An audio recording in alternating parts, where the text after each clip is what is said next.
to Satsang.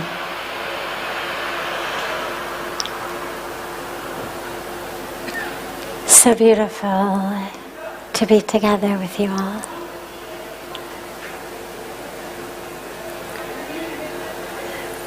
Starting, as always, with one of our questions that comes in advance from our audience joining us online. And then we'll open it up to any questions that anyone here has. There's a microphone here in the center, so if you have a question, just feel free to come up and tell us your name and where you're from and ask the question. But we start with one of the ones from advance. I feel abandoned and betrayed by God because of all of the hardships that I'm facing. How can I rebuild my trust and faith in a higher power that seems to have forsaken me? This is a great question, and it's something that comes up so frequently.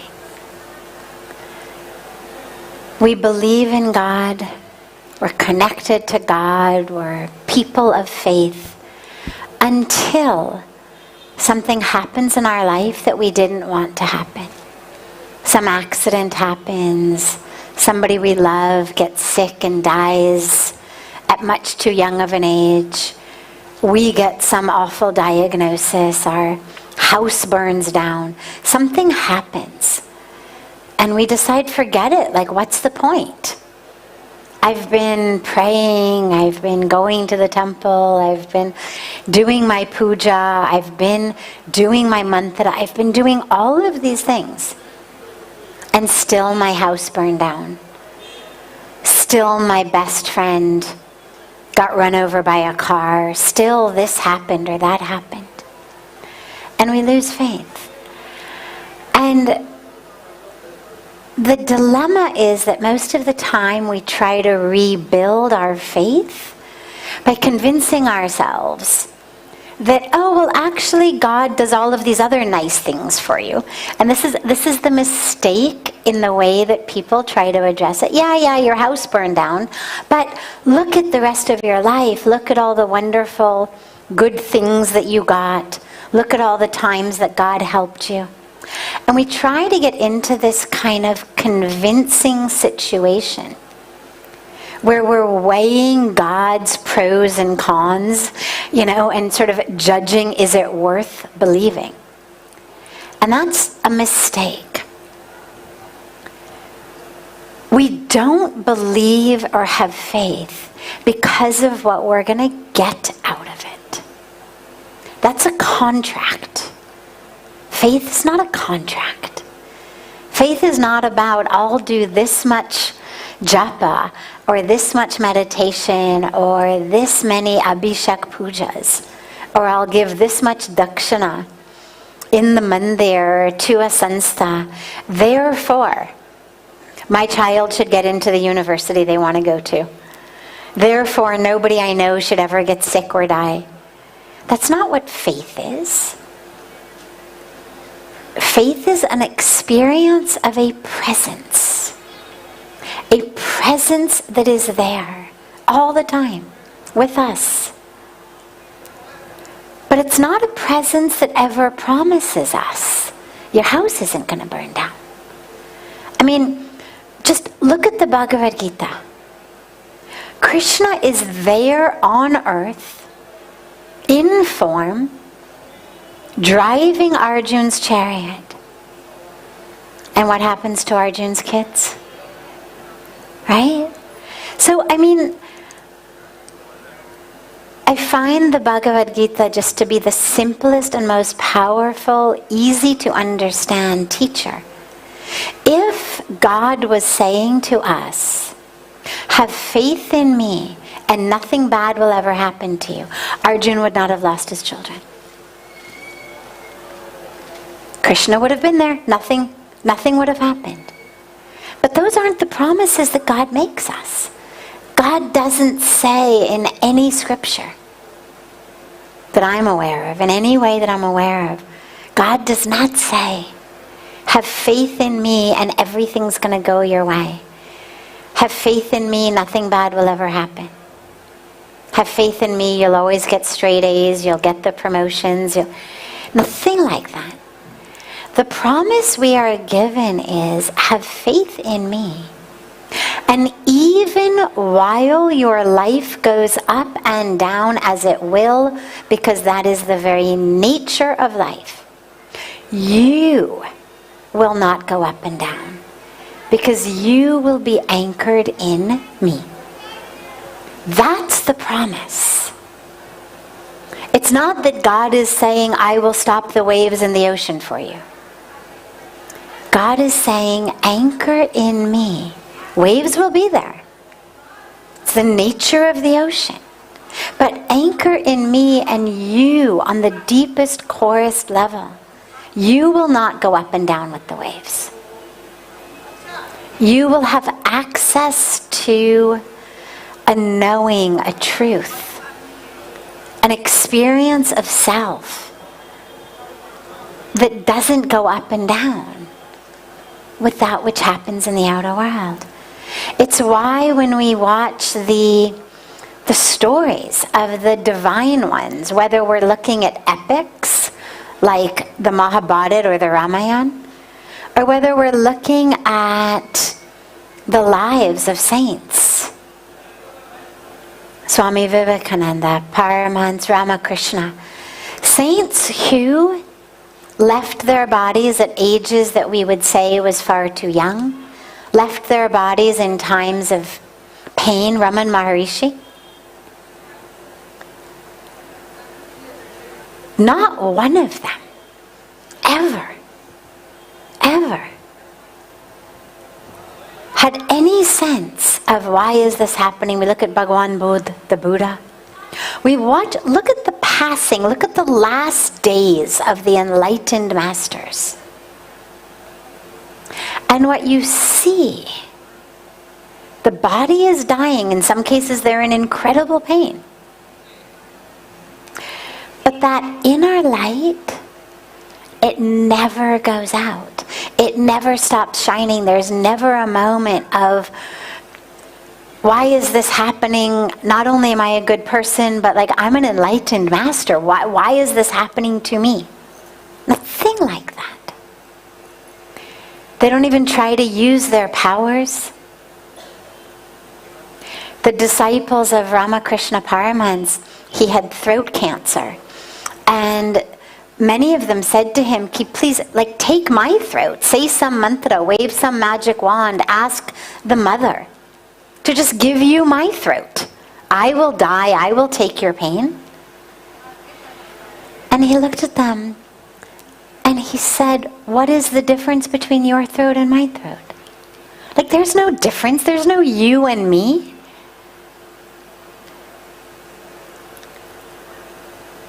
In those moments where it's so easy for us to lose faith, we take inspiration and truth from the lives of these masters, where we watch, even in those last moments,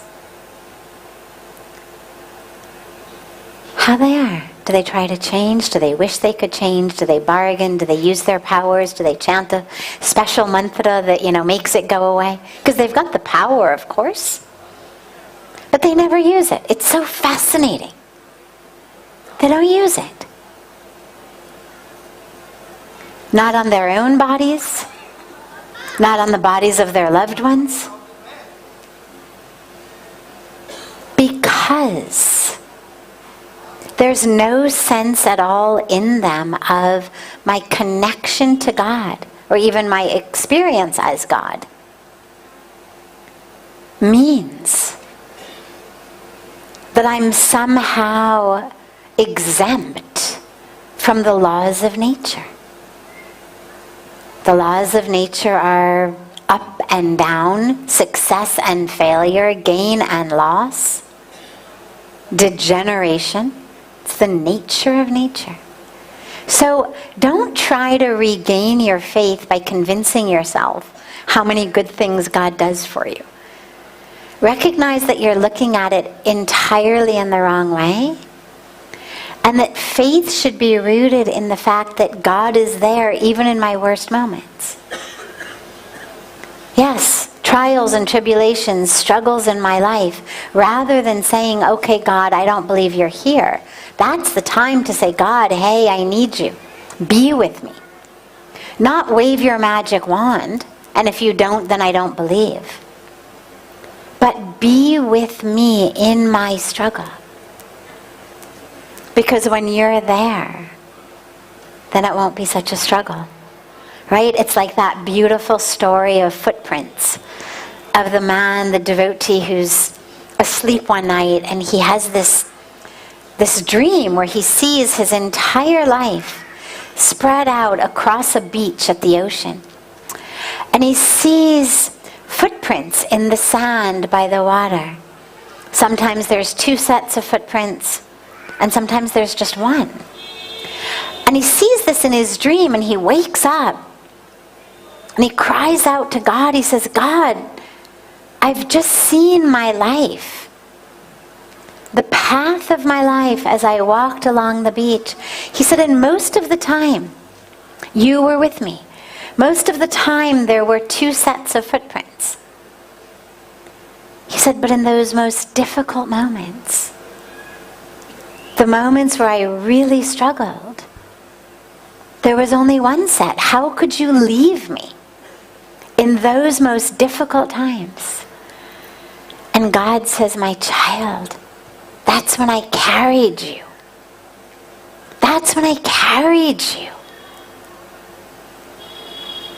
So it's not that God came in and magic wanded away the difficulties. It's that God comes in and carries us through them. And that's the faith. That's the foundation of faith. Yeah, great question. Other questions? Yes, just up. The mic is right here.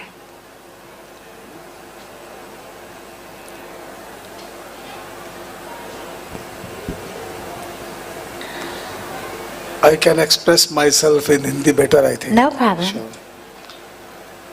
I'll translate after. Sadhvi जी प्रणाम. Pranam. गुरु चरणों में फिर प्रणाम. बाल्यकाल में एक किसी घटनाक्रम के तहत ये अनुभव तो हो गया था कि ईश्वर है, और उस उपरांत कुछ 10 सालों से 15 सालों से एक अनुभव है कि ईश्वर बात भी करता है. उसका माध्यम अलग होता है, ये मैंने महसूस किया.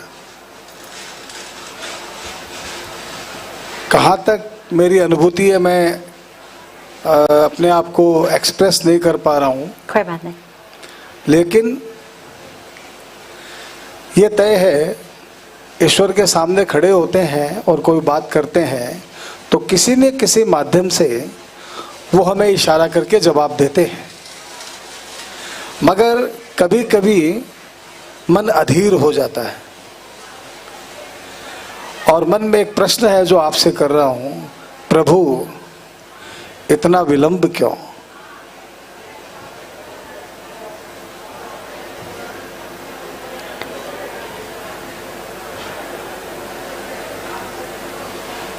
He's speaking about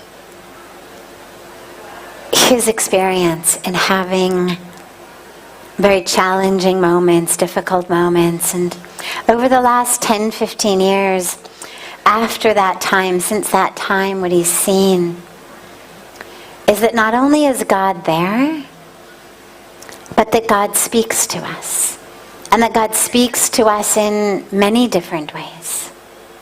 मैं हमेशा लोगों को ऐसे कहती हूँ. I always explain to people that divine voice is always there. It's not always, doesn't sound like a voice always. Sometimes it does. Sometimes it's a feeling, as you say. Sometimes it comes in a different signal in different ways. Sometimes it comes in the form of somebody who arrives on our doorstep at exactly the moment that we need it. That divine voice comes in so many ways. The problem is that a lot of times we cannot hear it because there's so many other voices in our mind. अधिकतर जब लोग आंख बंद करके ध्यान में बैठते हैं भगवान की आवाज़ को सुनने के लिए, तो क्या होता है कि इतने सारा शोर है अंदर. When we sit down to meditate and we want to hear that voice of the divine, the dilemma is so many voices start shouting in our mind. Voice of desire. I really hope this works. I really hope this works. I've got to get enlightened. Oh my God, I'm such a mess. Please, let this work. Let this work. And along the way, this meditation should make me so much better at my job that I become CEO by next year. So the voice of desire, voice of fear.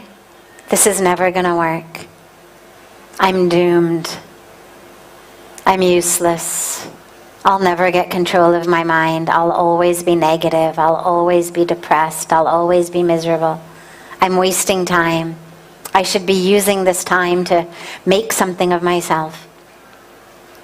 Tani voices aate hi man mein. Desire, fear, judgment. We're in the past. We're in the future. Some smell comes. It reminds us of something. Chale jate hain. 10 saal pehle.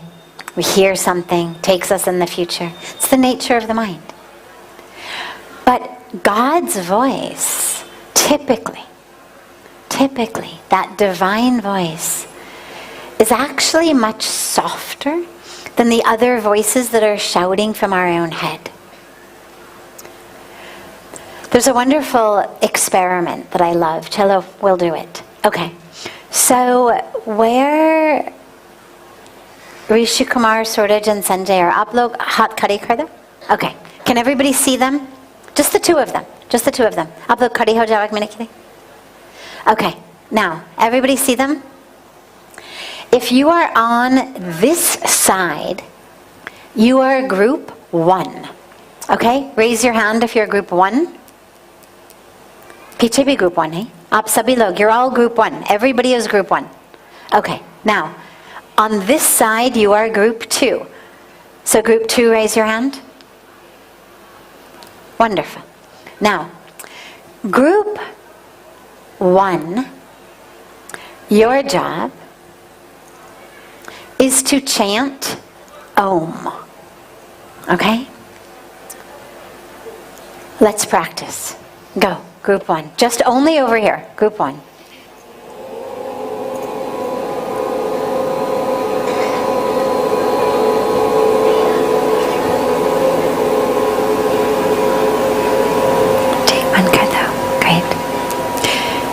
Keep your eyes open so you can see when I bring my hand down. When the hand comes down, you stop chanting. Great. Beautiful. Group 2. Your job, and I know this is going to sound crazy and you're not going to believe me, but trust me. Your job is to make as much noise, what we call ruckus, as you possibly can. I know this is satsang time. I know this is an ashram. I know we have Maryada. But for just 30 seconds, usko dur karo. Just make as much noise as you possibly can. Go. अरे ये तो कुछ भी नहीं है.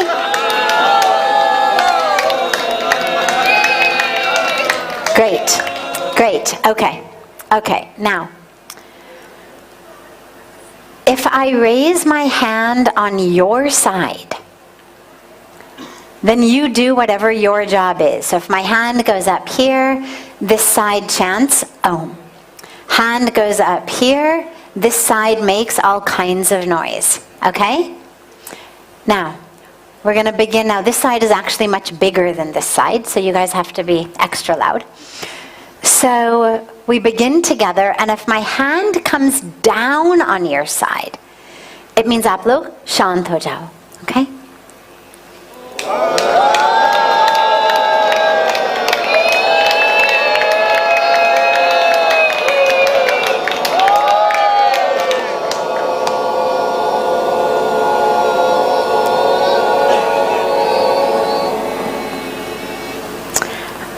Okay, now, great.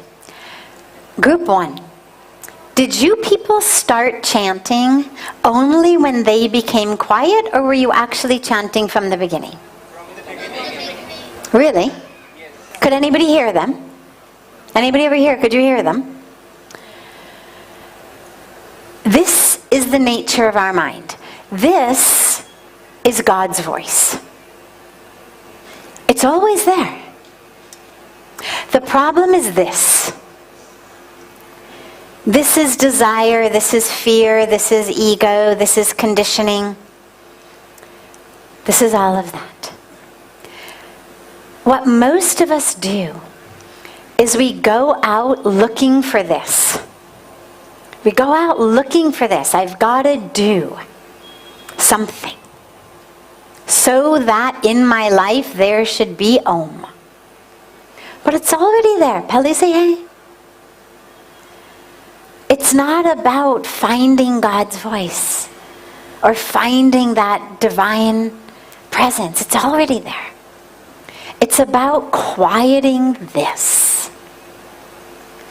And so all of our attention and energy and focus, if what we want is to hear this voice, needs to be, how do I quiet all of the other voices ताकि मैं इसको सुन लूं, ताकि मैं इसके अनुभव करूं. And that becomes the work, is making all of this quiet, so that not only our ears but our mind, because again, of course, the noise is not just in our ears, the noise is, it fills all of our mind. We're constantly thinking about it. This becomes quiet through our meditation, through our japa, through our seva, through our practices that bring the mind into one point. Slowly, slowly, slowly, slowly, slowly, this will become more and more and more apparent. Beautiful.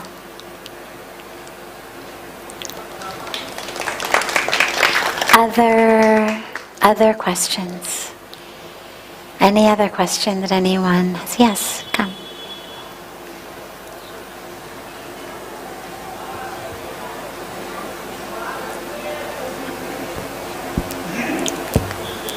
A very good evening.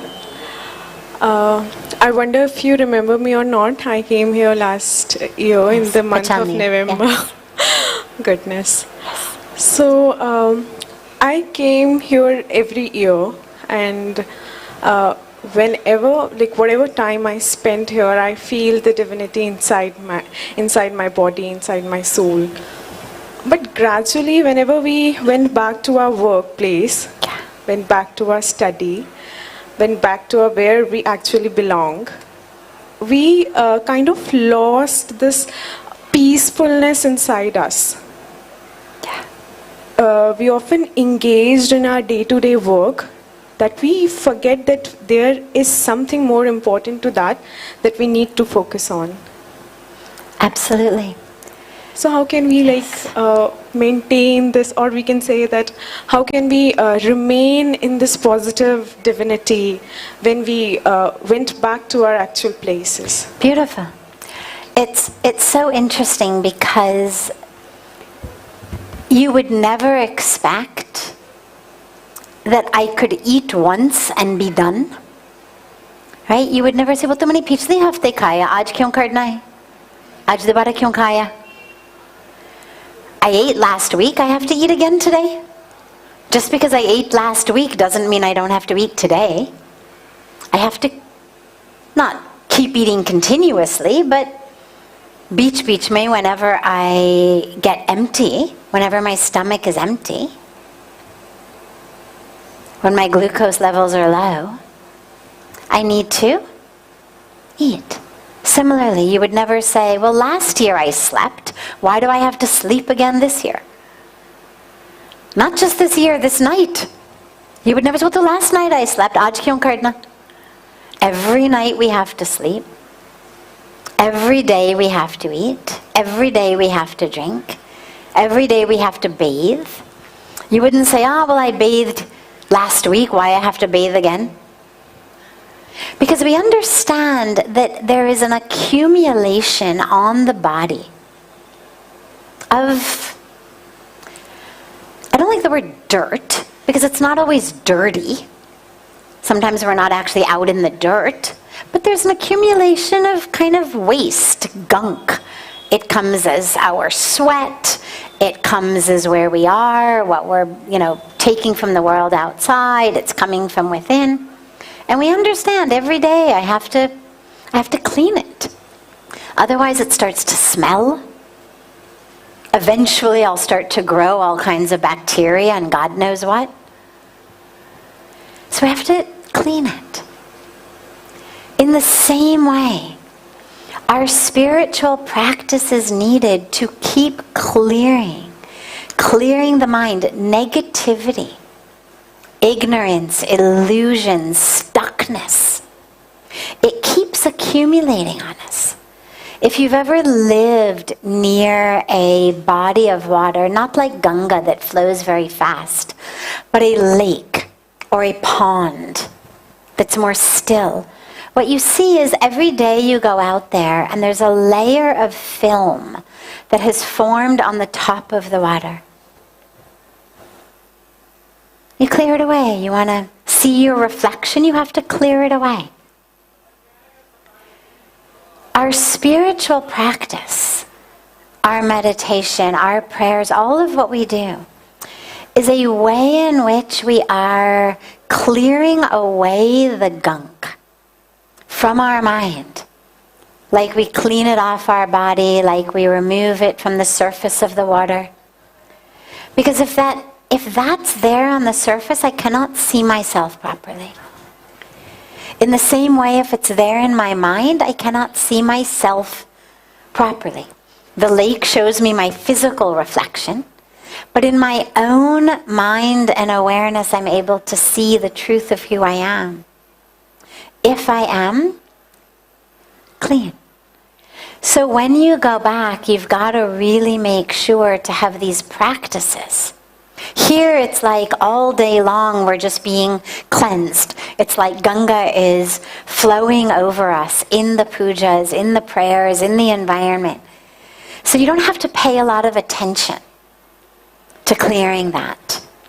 We still have to sometime. Ask anybody who lives here for a long time. You still have to. But when you're back, it's a lot harder. There's a lot more that needs to be cleared. So really make sure that your spiritual practices are very strong. But also, set reminders for yourself. Because a lot of times it's just that we're distracted. The minute we get back into our meditation, it's like, yeah, we feel it again, we're there again. Just set reminders during the day. For me, what I do is every time I take in any food or drink, drinking water, drinking coffee, whatever it might be, doesn't matter, or eating anything. Any time before I take something, it's just a moment. Just a moment. Sometimes like this, sometimes eyes closed, sometimes eyes open. Sometimes it's just a moment. It's gratitude, it's checking back in, it's reconnection. And all it does is it's like a rebooting of the system, right? I had learned many years ago that I shouldn't turn my computer off very frequently because it was actually bad for it, so I stopped doing that. And then all of these weird things started happening, and recently our computer expert told me, no, you have to keep restarting it at least every 2-3 days. If not every day, at least every few days, you have to shut it down, you have to restart it. It has to reboot. So these moments are like rebooting.